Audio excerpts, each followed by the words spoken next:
बिस्मिल्लाहिर्रहमानिर्रहीम। अस्सलाम वालेकुम। Welcome to lecture 3 part 2 of SRE. So basically हम इस लेक्चर में एग्जांपल डिस्कस कर रहे थे जिसमें हमने कहा था कि एक ट्रेड एसोसिएशन है, वो ट्रेड एसोसिएशन चाह रही है कि उसकी जो सर्विसेज हैं वो अपने एम्प्लॉयज जो ऑफर करें उसकी प्रमोशन करें। ठीक है, ट्रेड एसोसिएशन हेयर मींस कोई ई कॉमर्स वेबसाइट हमने बनाई हुई है। बेसिकली हम इसकी बात करें तो ये मैंने एक वेबसाइट का वेब पेज सा बना के दिखाया था कि बाकी इंफॉर्मेशन तो उसमें एज इट इज होगी। बाकी इंफॉर्मेशन मींस प्रोडक्ट्स, उनकी कैटेगरीज, उनकी प्राइस एंड ऑनलाइन ऑर्डर, ये सब चीजें तो होंगी। ठीक है, प्लस उन्होंने कहा कि जो हमारे एम्प्लॉयज हैं वो एम्प्लॉयज जो मैन्युफैक्चरिंग ऑर्गेनाइजेशन है उसके जो एम्प्लॉयज हैं अगर उनमें कोई अचीवमेंट्स अचीव करें वो तो हम उनको इंसेंटिव प्रोवाइड करते हैं, प्लस हम उनको एक्स्ट्रा ये बेनिफिट्स प्रोवाइड करते हैं। अगर हम ये सब चीजें भी उस वेब पेज में मेंशन कर दें या उस सॉफ्टवेयर में मेंशन कर दें तो फायदा क्या होगा, ज्यादा एम्प्लॉयज हमारी ऑर्गेनाइजेशन की तरफ अट्रैक्ट हो जाएंगे। ठीक है, so this is about business requirement here. Now what is functional requirement here? Employee profile. To make this employee profile बनाने के लिए इस एम्प्लॉय का जो प्रोफाइल है उसको बनाने के लिए हमें क्या करना होगा? इस एम्प्लॉय प्रोफाइल को बनाने के लिए हमें पहले एक एम्प्लॉय का पूरा रिकॉर्ड मेंटेन करना होगा। ठीक है, मींस अगर हम ये कहें कि business requirement means here means,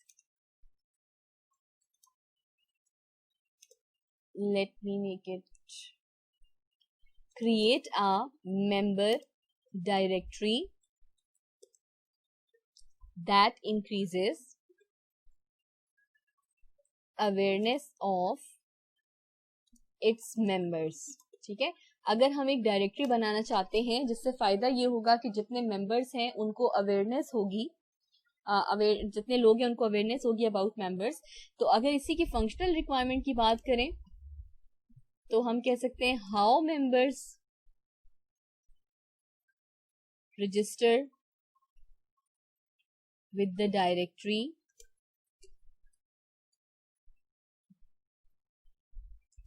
or we can say who will have ownership। ठीक है, ये जो सारी चीजें होंगी ये सारी चीजें हमारी फंक्शनल रिक्वायरमेंट्स में आ जाएंगी। जैसे आपने थोड़ी बहुत डेटाबेस भी पढ़ी होगी, सो यू मस्ट नो कि इस एम्प्लॉय प्रोफाइल को शो कराने का मतलब है कि पहले मैंने डेटाबेस में इस एम्प्लॉय का एक लॉगिन बनाया हुआ है। ठीक है, वो लॉगिन एम्प्लॉय करेगा तो उसके बाद एक टेबल बना हुआ है, उस टेबल के अंदर उसकी सारी इंफॉर्मेशन स्टोर है, वो इंफॉर्मेशन फिर यहाँ पर डिस्प्ले हो रही है। ठीक है, so this is about functional requirement here. Next is non functional requirements. Non functional requirements हमने ऑलरेडी देखी हुई है, वो रिक्वायरमेंट्स जो कि वैल्यू ऐड करती हैं फॉर और एन ऑर्गेनाइजेशन या सॉफ्टवेयर सिस्टम। अब एक और चीज का ख्याल रखना है कि अगर इन दोनों को कंपैरिजन करें बिजनेस रिक्वायरमेंट का तो इसमें हम ये बात भी कर सकते हैं कि जो बिजनेस रिक्वायरमेंट्स होती हैं this is for senior managers. ठीक है, क्योंकि उन्होंने ही ऑर्गेनाइजेशन की ओवरऑल प्लानिंग करनी होती है about business and profit, so this is for senior managers. ठीक है, and functional requirement is for lower level managers and staff members. ठीक है, इनके लिए जो रिक्वायरमेंट होती है वो फंक्शनल रिक्वायरमेंट होती है। अच्छा, अब उसके बाद है हमारी domain requirements. Now what are domain requirements? Domain requirements means वो स्पेसिफिक रिक्वायरमेंट जो किसी एक डोमेन तक स्पेसिफाइड होती है। ठीक है, you can say domain requirements are the requirements that come from application domain। Domain requirements are requirements that come from application domain and it can be both functional and non-functional। अब एक example हम functional में से करते हैं, एक non functional में से करते हैं, so it can be both functional और नॉन फंक्शनल। ठीक है, ये मैंने जस्ट इसको एब्रीविएशन की फॉर्म में लिख दिया है so that we can save our time. ठीक है, फंक्शनल और नॉन फंक्शनल, दैट्स इट। दूसरा पॉइंट एक आपने ये भी याद रखना है about domain requirements that these are not explicitly mentioned कहीं पे लिखा नहीं होगा कि ये हमारी डोमेन रिक्वायरमेंट्स हैं, ठीक है, आपने खुद से एक्सट्रैक्ट करनी होंगी by visiting the domain. For example you can से, इसकी एग्जांपल हम इस तरह से लिख सकते हैं कि जैसे कोई कमीशन बेस्ड बिजनेस है, ठीक है, कमीशन बेस्ड बिजनेस है। अगर कमीशन बेस्ड बिजनेस पे बात करें तो हमें पता है कि जो प्रॉफिट है, प्रॉफिट या तो पॉजिटिव में कोई वैल्यू हो सकती है कि मैं कहती हूँ मुझे इतने का प्रॉफिट हुआ है, इतने 1000 का प्रॉफिट हुआ है, तो या तो पॉजिटिव हो सकता है या जीरो हो सकता है, ठीक है, इट कांट बी नेगेटिव, ठीक है, ये हमें पता है कि प्रॉफिट नेगेटिव तो नहीं हो सकता, it can't be negative. So this is true for this कि कमीशन बेस्ड बिजनेस की एग्जांपल अगर देखें तो प्रॉफिट की एग्जांपल आती है कि प्रॉफिट कांट बी नेगेटिव, या पॉजिटिव होगा या जीरो होगा। It means we can say that there is no negative commission, ठीक है, there is no negative commission, there is no concept of negative commission. ये बेसिकली डोमेन रिक्वायरमेंट की example है which is preferably हमेशा engineering domains के ज्यादा specific होती है, ठीक है, साइंटिफिक एंड इंजीनियरिंग डोमेन्स बाकी में भी हो सकती है, लेकिन ये चीजें साइंटिफिक एंड इंजीनियरिंग डोमेन्स में ज्यादा स्पेसिफिक होती हैं। Inverse requirements, now what are inverse requirements? Inverse requirements जैसे नाम से इंडिकेट हो रहा है कि ये हमेशा इनवर्स फॉर्म में रिप्रेजेंट करती है। What's meant by inverse form?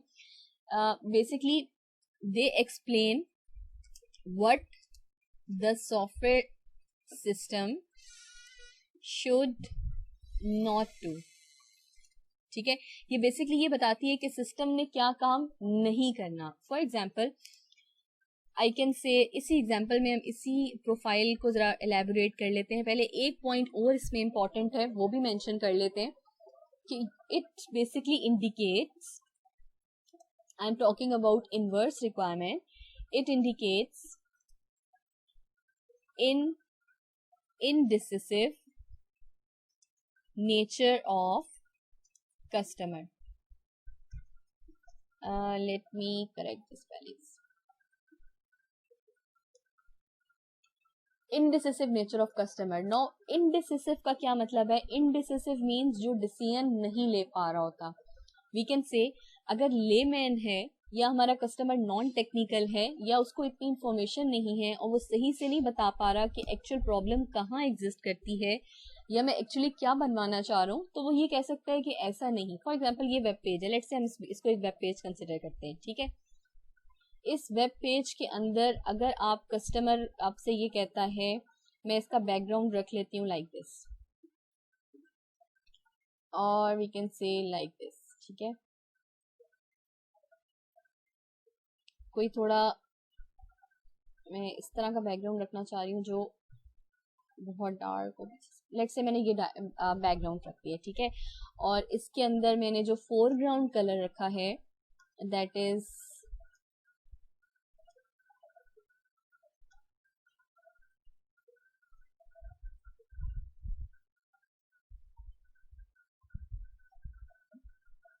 ये कलर फोरग्राउंड में रखते हैं मैंने, ठीक है। अब ये मैंने एक वेब पेज बनाया है, एम्प्लॉय और जो कस्टमर है वो मेरे पास आता है, मुझे कहता है ये जिस तरह का एक ये वाला पेज बना हुआ है ना कि बैकग्राउंड डार्क रेड और लाइट ग्रे कलर का जो फोरग्राउंड है, देखिए ये इसके साथ विजिबल नहीं हो रहा।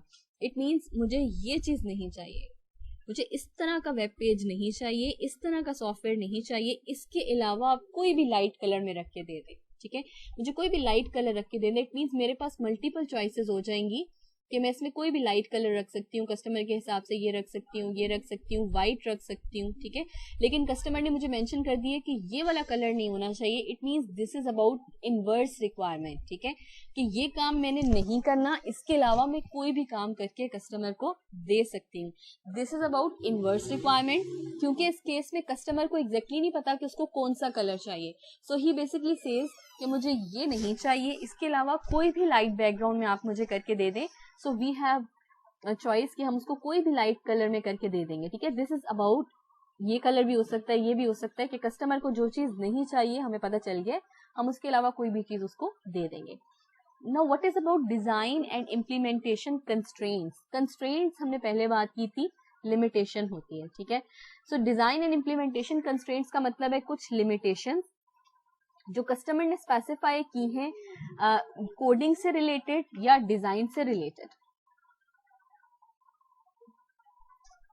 So we can say about design and implementation constraints. About design and implementation constraints, that these are guidelines.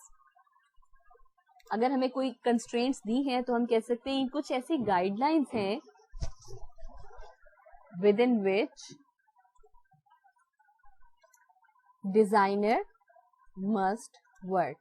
ठीक है, डिजाइनर ने इसके अंदर ही काम करना है. इनफैक्ट गाइडलाइंस की जगह हम यूं कह सकते हैं these are implementation guidelines under which designer must work. ठीक है, उसे पता है ये काम है तो ये काम मैंने करना है. फॉर एग्जाम्पल अगर आप कह सकते हैं कि .NET प्लेटफॉर्म है जिसपे मुझे काम करना है. ठीक है, फॉर एग्जाम्पल .NET प्लेटफॉर्म. ठीक है, अगर हमें पता है कि हमें .NET प्लेटफॉर्म पे काम करना है तो इट मीन्स कि हम जो डेवलपमेंट करेंगे वो उसी के अकॉर्डिंगली करेंगे जिस प्लेटफॉर्म पे हमने काम करना है. ठीक है, so next is the requirement engineering process. अब रिक्वायरमेंट इंजीनियरिंग प्रोसेस को स्टार्ट करते हैं. इसमें रिक्वायरमेंट इंजीनियरिंग एक्टिविटीज भी हैं और डॉक्यूमेंट्स भी. बेसिकली हमारी वेगर्स की बुक है जिसके हिसाब से जो रिक्वायरमेंट इंजीनियरिंग है उसके अंदर ये एक्टिविटीज हैं and these are the levels. ठीक है, अब रिक्वायरमेंट्स इस अगर डायग्राम को हम देखें तो एक्टिविटीज जितनी ओवल शेप है ये सारी एक्टिविटीज को रिप्रेजेंट कर रही हैं. ठीक है, एक्टिविटीज को रिप्रेजेंट कर रही है जो ओवल शेप में है. और जो रेक्टेंगल्स हैं these are basically representing different documents. ठीक है, जितने रेक्टेंगल्स हैं उसमें हमने डॉक्यूमेंट लिखा है and this separation is basically a level. ठीक है, सो जो फर्स्ट लेवल है बेसिकली यहाँ तक खत्म हो रहा है यानी एक डॉक्यूमेंट के अंदर ये वाला लेवल है. फिर इसी तरह से सेकेंड लेवल है, इसके रिजल्ट में ये डॉक्यूमेंट आ रहा है and then this is the third level और इसके रिजल्ट में ये डॉक्यूमेंट आ रहा है. So starting with the first level business requirements. ठीक है, दिस इज बिजनेस रिक्वायरमेंट्स, इसका लेवल है और यहाँ से हम उसके रिजल्ट में जो डॉक्यूमेंट आ रहा है this is vision and scope document.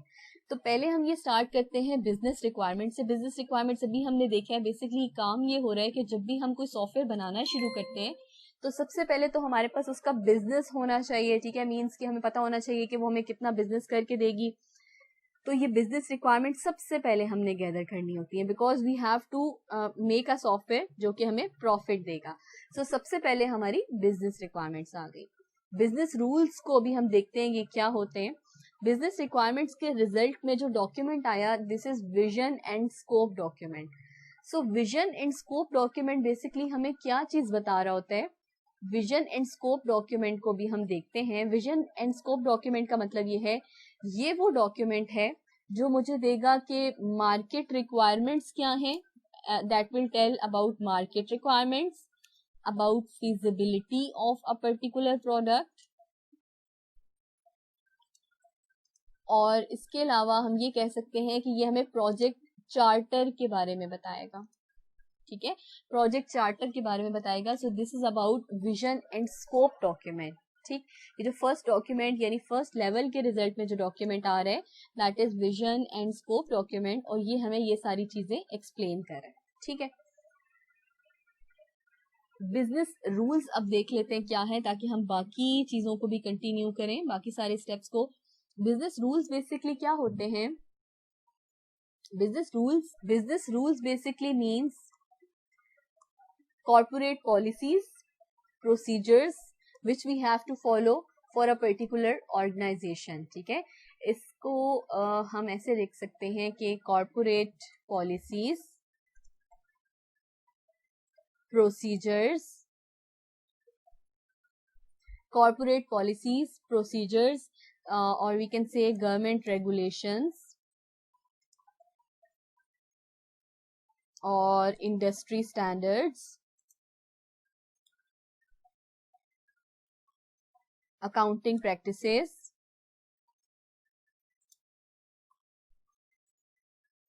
और computational algorithms.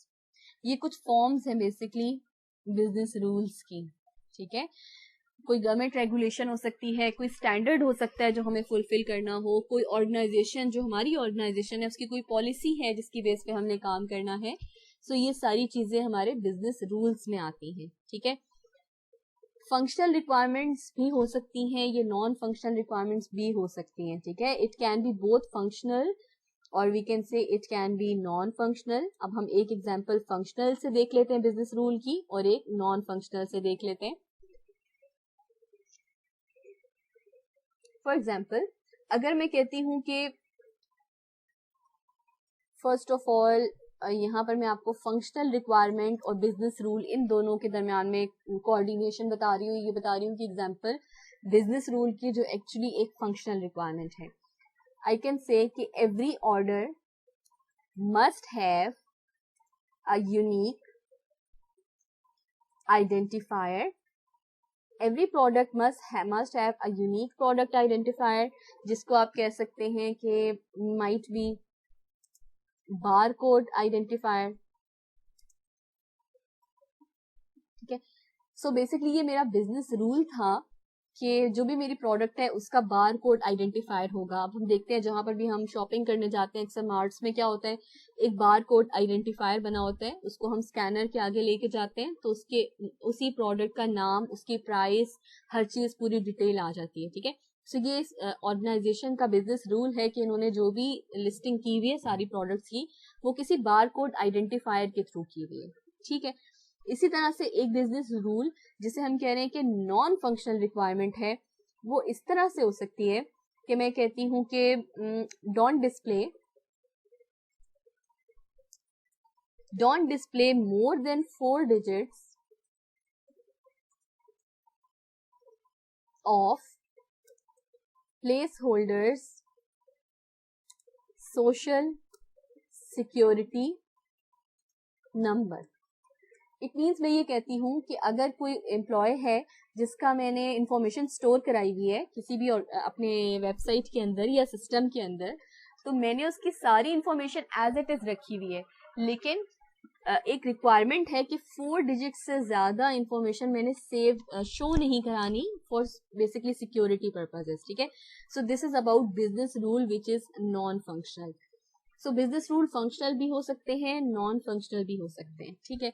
फर्स्ट लेवल हमने कवर कर लिया. यहाँ से बिजनेस रिक्वायरमेंट्स और बिजनेस रूल्स की जो इनपुट आई है उसकी बेस पे आउटपुट, जो इनपुट है बेसिकली वो डॉटेड लाइंस में है और जो आउटपुट है वो ब्लैक कलर की सॉलिड लाइन में है. सो बिजनेस रूल्स की इनपुट आई बिजनेस रिक्वायरमेंट्स के साथ. इट मीन्स कुछ रूल्स को देखते हुए, रिक्वायरमेंट्स को फुलफिल करते हुए हमने एक डॉक्यूमेंट बना दिया as an output of first level of requirements which is vision and scope document. First level complete हो गया. We moved on to the second level. ठीक है. अब इस विजन एंड स्कोप डॉक्यूमेंट से इनपुट आई, यानी इस विजन एंड स्कोप डॉक्यूमेंट को स्टडी करते हुए और साथ में कुछ यूजर रिक्वायरमेंट्स को गेट करते हुए. ठीक है. साथ में कुछ यूजर रिक्वायरमेंट्स को गेट करते हुए. Know what are user requirements? User requirements का मतलब ये है, होती ये भी रिक्वायरमेंट्स हैं लेकिन दीज आर नॉन टेक्निकल. ठीक है. Basically these are written by end users and owners. So we can say what is user requirement? User requirement basically describes what users need from the system. ठीक है. User को system से क्या चाहिए अगर हमें ये देखना है तो हमें यूजर रिक्वायरमेंट को पता करना होगा, लेकिन आपने ये देखना है कि it can be non technical because it is written by end users or you can say product owners. तो इसलिए हम कह सकते हैं कि ये नॉन टेक्निकल भी हो सकती है. ठीक है. User requirement might be basically most cases में नॉन टेक्निकल ही होती है. सो यूजर रिक्वायरमेंट्स के अंदर भी बिजनेस रूल्स की इनपुट आई. दोनों चीजों को देखते हुए हमने एक नया डॉक्यूमेंट बना दिया which is user requirements document. ठीक है. User requirements document it means कि अब हमारे पास सेकेंड लेवल का एक डॉक्यूमेंट आ गया है which is user requirements document. Third is यहाँ पर सेकेंड लेवल पे हम खत्म हो गए, सेकेंड लेवल हमारा कवर हो गया, लेकिन सेकेंड लेवल के अंदर एक और चीज भी है which is quality attributes. Now what is quality attributes here? Quality attributes का मतलब है डिफरेंट नॉन फंक्शनल रिक्वायरमेंट्स की बात कर रहे हैं. इसमें different non functional requirements add हो रही हैं क्वालिटी एट्रीब्यूट्स में, for example security, reliability, performance, जो डिफरेंट नॉन फंक्शनल रिक्वायरमेंट्स हैं। इधर से हम लेवल नंबर 3 पर आ गए हैं, which is most important and the last one, ठीक है। System requirements. What are system requirements? System requirements basically describes top level requirements for a product. Requirements for a product. So आप ये कह सकते हैं कि जो सिस्टम रिक्वायरमेंट्स होती हैं वो फंक्शनल, उसमें हमारी हार्डवेयर रिलेटेड रिक्वायरमेंट्स भी आती हैं एंड सॉफ्टवेयर रिलेटेड रिक्वायरमेंट्स भी आती हैं। Both requirements come under system requirements, जिसमें हम दोनों चीजों को लिख सकते हैं, ठीक है। ऑल सॉफ्टवेयर भी हो सकती हैं, अगर हार्डवेयर इन्वॉल्व नहीं है ऑल हार्डवेयर भी हो सकती हैं, अदरवाइज दोनों भी हो सकती हैं। सिस्टम रिक्वायरमेंट्स को और यूजर रिक्वायरमेंट्स डॉक्यूमेंट को देखते हुए हमने फंक्शनल रिक्वायरमेंट्स को एक्सट्रैक्ट कर लिया। मींस अगर सिस्टम में कुछ सॉफ्टवेयर रिक्वायरमेंट्स थी तो उसमें फंक्शनल भी होंगी, वहां से हमने फंक्शनल रिक्वायरमेंट्स को एक्सट्रैक्ट कर लिया। क्वालिटी एट्रीब्यूट्स आए, एक्सटर्नल इंटरफेसेस आए, और इन सब चीजों को अपने माइंड में रखते हुए, इवन कंस्ट्रेंट्स को अपने माइंड में रखते हुए हमने एक SRS या software requirement specification document design कर लिए, ठीक है। सो आज के लेक्चर में हमने RE की डिफरेंट एक्टिविटीज देखी, डॉक्यूमेंट्स देखे, डिफरेंट लेवल्स देखे। First level was business requirements level, second level was user requirements level and third level is functional requirements level. Her requirement का एक document है, vision and scope, फिर user requirements document and then is SRS और software requirements document. Next lecture में इंशाल्लाह हम देखेंगे कि इन levels के साथ हम काम किस तरह से करते हैं, working with all 3 levels, किस तरह से कौन सा document किस level में pass होता है and all details इंशाल्लाह in next lecture of week 2. Till then, Allah Hafiz.